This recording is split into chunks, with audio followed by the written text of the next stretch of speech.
Hi, Sueann here. I was raised not to interrupt elders. So I gotta tell you, there isn't a whole lot of back and forth conversation with our guest today on Traverse Talks. Chris Matthews. You may know him from the political talk show Hardball with Chris Matthews. The man has a lot to say because of his depth of knowledge, though he balked a wee at the word elder. His latest book is This Country, My Life in Politics and History. Matthews was a speechwriter with the Carter administration and later worked as chief of staff to Speaker of the House of Representatives Tip O'Neill.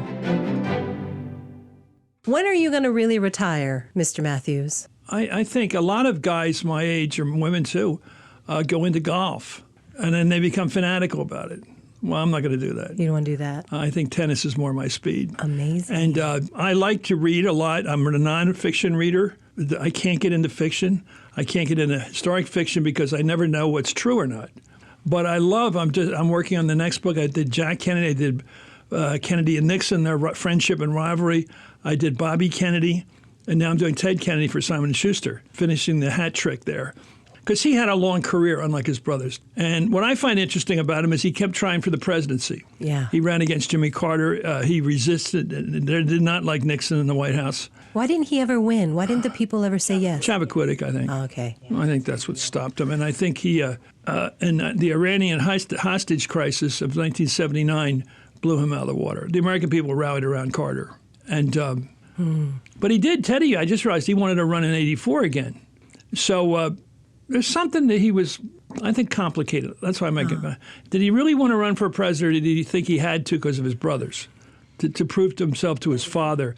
A friend of mine who worked with him for years I said, what made him get up at 7 o'clock in the morning every day and go to work? I mean, he's out at night. His social life was somewhat notorious. His brother told his friend Charlie Bartlett, this is Jack Kennedy, said, Teddy would rather be chasing women in the south of France. That's what he'd like to be doing. But he wasn't. So what drove him to become one of the great senators of all time? Why did he work so hard? And somebody said to prove himself to his father. That is so much effing motivation. Yeah. What's the father in your head? Your father in your head. For women, it may be a little different. But it's the mother in mine. Yeah, and that's who you want to prove yourself to. Why do we do that? Because we're brought up that way. Because we love our parents and we love them longer. The older you get, you think more and more about their sacrifices for you. And I was a little selfish not to think about my parents and how hard they worked. And with 5 boys, I don't think my dad ever stopped on the way home from work at night and bought a Coke. I don't think he ever spent a dime for himself. He would work all week and then Friday night go out to bowling with his Knights of Columbus buddies. And then he'd play cards till 2 in the morning. And then he'd get up and play golf all day Saturday with his best friend, Gene Shields.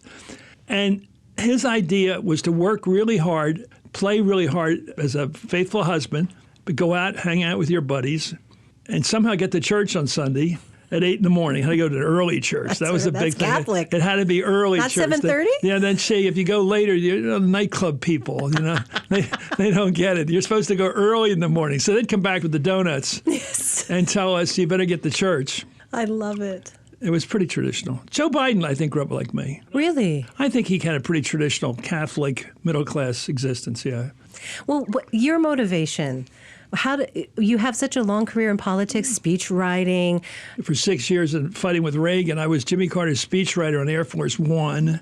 I mean, and I got the job in San Francisco with the newspapers out there, and I was able to be at Berlin when the wall came down. I didn't even ask permission from my editor. I just You went? Well, I just went because I knew if I asked permission, he'd say, no, we'll give it to somebody else. I said, no, I'm going. You can yell at me later. This is the biggest news event of my life. I'm going to be in Berlin. That is He incredible. did say, next time ask me. I said, sure I will.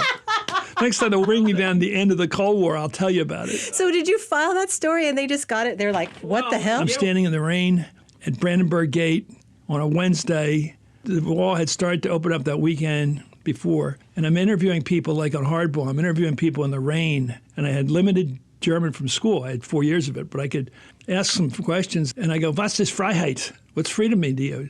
And I kept interviewing people. What's freedom mean to you? And they were talking very practically, like the nurse I talked to said, well, it means we'll have more nurses on the floor because they'll stop leaving for the West because everybody was leaving. And then I finally got a young guy in an Army surplus jacket. He looked like a guy in the anti-war movement here in the States in his late 20s. And I asked him, was ist Freiheit? He said, talking to you. freely without being afraid. He said, and she jumped in and said, the nurse said, 3 weeks ago we couldn't do this. Jeez. We couldn't talk in public about politics. And you were recently teaching students in Florida about the Cold War. Yeah, I was talking about what it was like to grow up hiding under our desks when the nuns said, get under your desks, and in 15 minutes we think there'll be a flash of light if this is it, and the world's going to end. And then we used to pray every Sunday for the conversion of Russia. Mm-hmm. And it was just part of our life. We thought the world was going to end. And when the people in Hungary started to try to rebel, we all rooted for them. But we knew we couldn't help them because of the nuclear weapons. Yes, it's like now with just Ukraine. Like now, we knew we couldn't help them because of nuclear weapons. Mr. Matthews, what can we possibly do because Putin has nuclear weapons? Well, I don't know him, but how desperate is he and how humiliated is he now? Did you watch him on TV where he's sitting at the end of a cold table? Yes. And there's like not a flower pot or a bottle of water. It's antiseptic. Why does he sit 20 feet from everybody? He's afraid. I mean, it's weird. And maybe it's his idea of being autocratic. I'm so powerful that no one can come near me. I don't know what it is. He talks about use of tactical nuclear weapons. A tactical nuclear weapon is an atomic explosion. I remember when I was digging up history one time, the old retired Douglas MacArthur comes to see Kennedy. He says, there's all this Chinese, scared us in Korea, and so we needed something to give more confidence to our soldiers. How about we give them a nuclear sidearm, like a gun in a holster, which shoots nuclear weapons? And I thought, he doesn't understand. When you shoot a nuclear weapon, you're in the cloud. It doesn't go away from you. It doesn't like, a water pistol. It doesn't go away, or a bullet. You're in it. You're engulfed by it. And the idea our soldiers are going to walk around blowing up nuclear weapons and exploding them, I go, is he crazy? But this guy Putin, I don't know. But I'll tell you, you talk about strategic ambiguity, like we have with Taiwan. What's his ambiguity? We don't know what Putin's going to do. And I think that's why Biden, he doesn't want to trigger the guy into action. He doesn't know if he's squeezed too hard, if he's too humiliated, what will he do to win in his sick way? I mean, you don't know. You just don't. And he has to be so psychologically careful about Putin. What would happen if we attacked Moscow? We have made a point, a religion really in our country since 1947 when the Cold War started, when Russia was making its bid for Greece and Turkey and God knows how many other countries. We're not going to go to a nuclear war. We did drop the bomb. 2 of them, on Hiroshima and Nagasaki. And I think Margaret Thatcher, the former Prime Minister of Great Britain, said nuclear war has kept us from a third World War, ironically. Yeah, mutual destruction. It counts on rational behavior by both sides. Nikita Khrushchev, as much a butcher he was, when it came to the crosshairs of 1962, when Kennedy said, you've got to get the missiles out of Cuba, he did. And he cut the deal over Turkish missiles, and he said, we'll get out if you get them out of Turkey. I can sell this at home. Of course, he didn't sell it at home. He got booted. But he was not going to blow up the world. But Putin? I don't know about Putin. He scares me. Just because I don't think he's very consumed with human welfare. I have a question for you. So you are a hard-hitting journalist. You ask tough questions. What is it like when they do it to you? Who does that? Well, I saw an interview where they were trying to corral you into talking about past mistakes and things, and they were hard. And I just wondered, do you recognize the technique? Well, first of all, there's journalists and there's other people. I think you're referring to a moment that wasn't really journalists, my hunch. Great. In fact, I'm almost positive that you're talking about something that wasn't a journalist. Great. Explain that to our listener. It's not a question of commentators versus reporters. It's a question of some people are in the business, but they're not journalists. When I went out to sell a book, I did everything. I went on Bill Maher, who I love. I went on Steve Colbert, who's great. And I went on the Today Show. And I went on the Meet the Press show. And I went on all the MSNBC shows I could get on. But you weren't necessarily being interviewed by journalists. Because there are times where I have had reporters use it on me, the silence, when they ask a hard question and then they're quiet. My technique was more to interrupt them. Just keep talking, I just kept running at them. I had Trump asking him about what do you do if a woman chooses to have an abortion. And I kept pushing him because I knew he didn't know what he was talking about. He had heard the term pro-life, but he certainly didn't come from the pro-life culture. He's transactional, let's put it that way. So I realized this guy doesn't know what he's talking about. He's playing to the conservatives, but he's not one of them really. And he said, well, there needs to be some form of punishment. He said that. And I go, what's he talking about here? You know, the most pro-life people in the world would never say that. Certainly the Catholic pro-life people would never say it. And then, of course, 2 hours later, he fixed it. He corrected it. But you know what? I wish he wasn't what he is.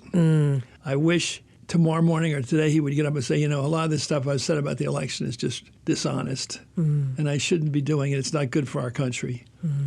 You shouldn't be doing it. You shouldn't be raising questions about our democracy. It's our treasure. And to say things about it that he knows are not true, to say he won in Pennsylvania or he won in Arizona, he didn't. There's no evidence that he did. Yeah. He is very reliably supportive of democracy if it serves him. Transactional. And if it doesn't serve him, then he's against it. And I liked him before he ran for president. I had him on the show a lot. He's a character. And as long as he was a character, no harm. But when he got to be president of the United States and he started to go after our political system, I love democracy. I love the fact you can lose. I love concession speeches. On election night, what I look forward to is at 11 o'clock at night, I wait for the guy or the woman who lost to stand before her people and tell those people he or she let them down. I lost. It's what makes American democracy beautiful. Is it because of humility? It's because you win some, you lose some. Winston Churchill, probably the greatest leader of the 20th century, I counted it up once, a half dozen times he lost elections, including right after he won the war in World War II. Right after he won, he was beaten, kicked out of office. You got to live with it.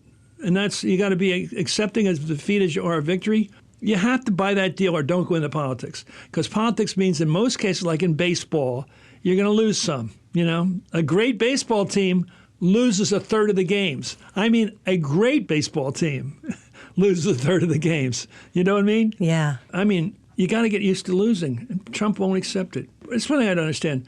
I think Republicans and Democrats, I don't think the Democrats are more educated than Republicans, or even more honest, or more patriotic. I think that's a wash. But why are they going along with Trump, with his lies? That's confounding. I've got a couple of brothers who still vote for him, and I go, oh, my God. Within my family, it's the perception of wealth that they think that they can have. If he was Joe Nobody on the corner, was looking for a job, they'd say, oh, what's he know? But then they see him with the beautiful wife and the beautiful kids and all the beautiful traffic, the gold tower he lives in, like out of some sort of fantasy world. He lives there with her, and he's rich. And he must know things. And he has Mar-a-Lago that looks like Versailles. Yeah. And he must be right. Yeah. Or he says it, then that means I'm right. What? The average guy who's driving a cab or working as a plumber, doing a regular American job, he says, yeah, but I may be wrong, but that guy's right, so I'm right. Yeah. But you're right. I think you're right. You said the idea of wealth denotes intelligence. Please, slow down on that one. Right? But we keep doing it. I don't know if he's going to try again or not. And I think if he tries again, he's going to be tough to beat him.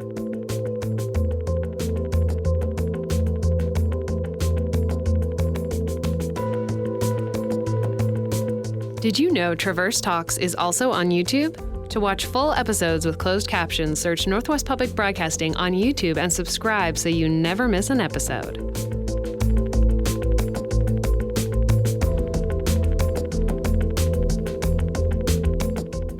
How do we continue to be this great nation with so many gray areas when we've been told there's good and evil? Well, my worry is that people have the guts to run for office anymore. It's a high price of scrutiny. Your tax return, a lot of people are very self-conscious about that. They don't want their neighbors to know what they make a living. It requires a kind of embarrassment to a lot of people to even get into public life. So that discourages some people. They may have had some peccadillos, a divorce, things in their lives they just do not want to have dragged out before their family members, and they go, I'm going to go make money doing something else. Would Winston Churchill run for office today, or would he have a talk show? I mean, it's so much easier to do the talk show thing. I think we're suffering from a lack of that aspiration. But I keep asking Democrats, who's on the bench? Who's coming up that you rooting for? Somebody in their 40s, 30s. Who do you see as a potential president? Silence. I think there are people that I would like to see run. I like Tim Ryan in Ohio. I like Sherrod Brown in Ohio. I like, Amy Klobuchar. I think Buttigieg at some point is going to try again. But it's not a big bench. There are not a lot of people that are willing to take some risks. I don't know. Big question marks there. Kamala Harris, big question marks. Just, is she ready? Is anybody ready to walk into that? Biden's had a problem. He's only in the 30s right now. in job approval. Something's not working there. But I think the three big things the Democrats are going to get kicked on, I don't want to give the Republicans their talking points. They already have them. Cost of living, that gas tank. Every time you get up to $100. Yeah. You got crime, which is real. It is not a PR issue for the Republicans. It's real. 500 homicides in Philadelphia last year. They had more homicides than New York, which is 6 times as large a population. And this is true in Baltimore and places like that, Chicago. It's horrendous, and it scares people, and they don't like it.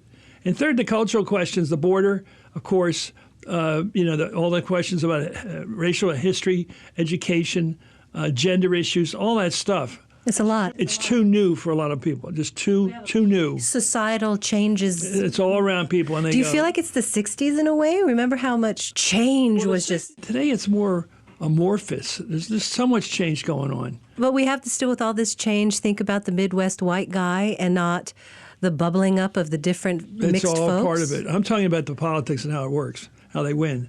Republicans, this is going to be their big three. Since the 1940s, they've had a strategy. The American voter can only think of 3 things going into a voting booth. They max out mentally. So make sure all 3 are about your opponent, and make sure all 3 are negative. So back in the 50s, it was communism, Korea, the war, and corruption with Truman. And then it was amnesty and acid and abortion in the 70s. What's it this year? Cost of living, crime, culture. Just watch the ads. 2 years ago, the tough elections around Philadelphia, which I keep an eye on where I grew up, the Republican candidates for Congress held all their money to the last 2 weeks, put it all on television, all about defund the police. That's all they did, defund the police, defund the police, and they're going to do it again. You watch. Wow. What do the Democrats got to say? Well, we're trying to fight inflation, I think. We're trying to deal with the crime. Will they even say that? And we're working on border reform, immigration reform. It's not a strong case. Why can't the Democratic Party be as united like the Republican Party seems to be? Well, because the people on the left want the party to become a left-wing party. Oh. And the people, the moderates, like me, don't, because they think that's wrong and they think it's disastrous. Isn't any extreme too much? I don't know the answer. I think a strong leader, and I think Bill Clinton could do it, Barack Obama could do it. It takes real political talent to lead a center-left coalition. Pelosi's fantastic, by the way. But everybody hates her. I'm telling you, the way she kept that party together on Build Back Better, one of the stupidest names for a bill I've ever heard of, Build Back Better. What does that mean? And she only lost one guy up in Maine. She's kept AOC and the progressive Jayapal and all. They've all been working together with her. There's never been a rift there. That takes real leadership to keep the left allied with the center left. Who are they mentoring that? I know you said you... I think it's Jeffries from New York. I think he's the future. And what do they look for somebody? I think he's African-American. He's a lawyer, and he's a smart guy, obviously. And it's very hard to say moderate because that'll kill you in the Democratic Party. You can't go like I'm moderate. Yeah. But I think he's like Jim Clyburn. He's a solid Democrat, unhyphenated Democrat. I'm a Democrat, that's what I am. And like Biden or Pelosi, I'm a Democrat. I'm a liberal on social issues. I'm reasonably liberal on other things, but I'm not a crazy person. I'm certainly not a socialist. And I want it to work. I want to keep this party together.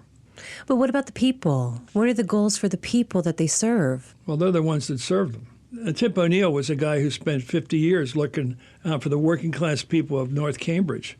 He knew their problems, the alcoholic husband, the beater, whatever he had, the kids that didn't able to go to school because of challenges, husbands that can't find work. He knew all that, people that can't have health problems they can't afford to deal with. I mean, that difference in Tip and Reagan, for example, is Reagan spent his life fighting to the top of the heap in Hollywood among well-off people. Tip spent his life looking to the needs of people who are not well-off. They thought Harvard was almost like, what?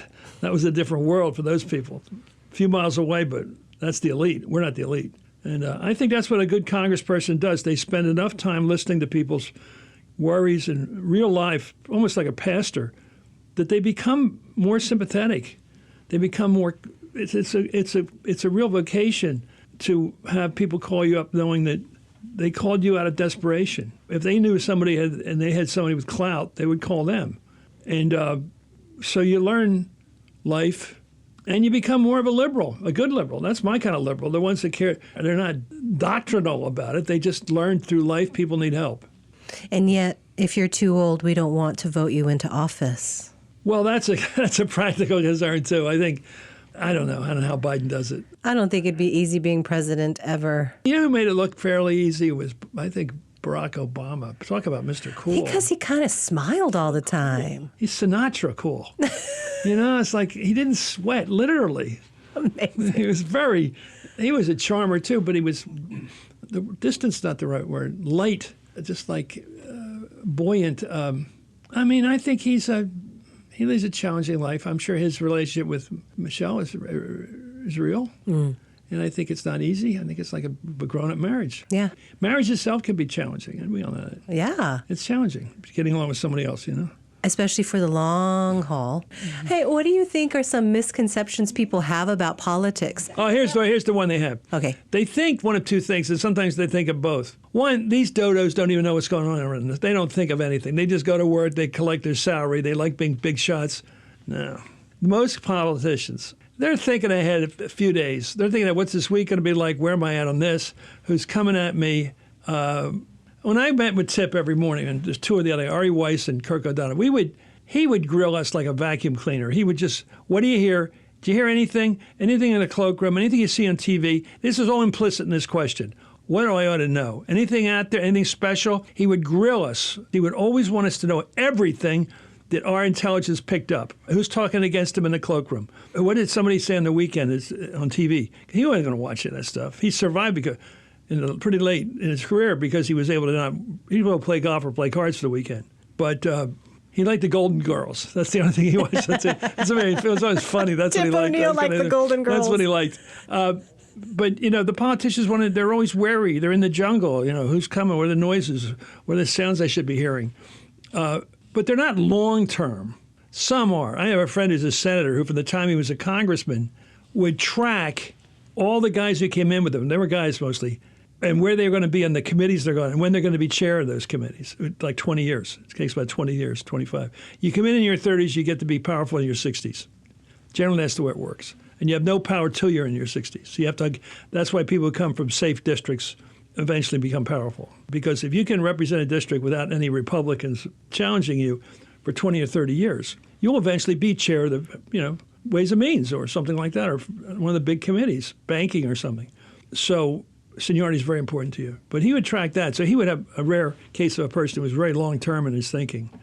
And now he's a big senator. Learning so much from you. But they're not stupid. They say how hard they work. There's not one of them that wants to give up their job. They love them. They love the camaraderie. They love the important issues they talk about. They get to hang out with a bunch of other guys, and they just enjoy it. Okay, I have one more question for you because I see the time is running out. What do you want people to remember about you? Well, I don't think they should forget about me yet. But look, nobody's ever accused me of anything but honesty. I've always been honest. That I've tried to teach. And even John McLaughlin, who ran the McLaughlin Group all those years, he said, fundamentally, we're teachers. We're constantly trying to let people know what they ought to know. They need to know. And in a comic way or a graphic way or interrupting, aggressive way? Well, I always thought this. Your technique is much more refined, but mine is this. Don't let them slow it down. And don't let them bogart it, as we used to say in the 60s. Don't bogart the thing. I give you the time, but I'm not giving you I'm not unleashing your attitude. I'm going to ask you a question. If you want to answer it, fine, but you're not going to just grab the mic. Some of the big-time people I think highly of think, oh, thank you, and they start giving their speeches. In other words, they take the time away from you. That the viewer doesn't, or listener doesn't want to hear that. It's not just talking points. That's a cliche. They want to just give their thing.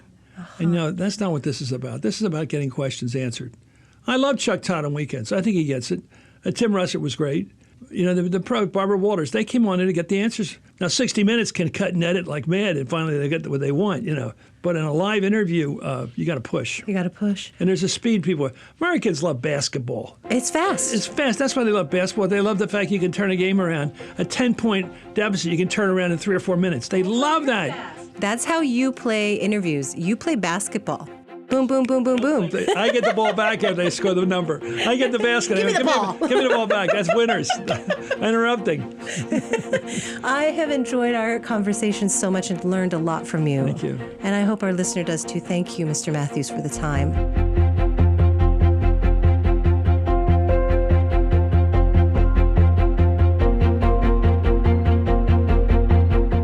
That's Chris Matthews. I got a couple words in there. He was visiting WSU's Foley Institute when we grabbed him for this interview. His latest book is This Country, My Life in Politics and History. This is Traverse Talks. I'm Sueann Ramella. Thanks so much for listening.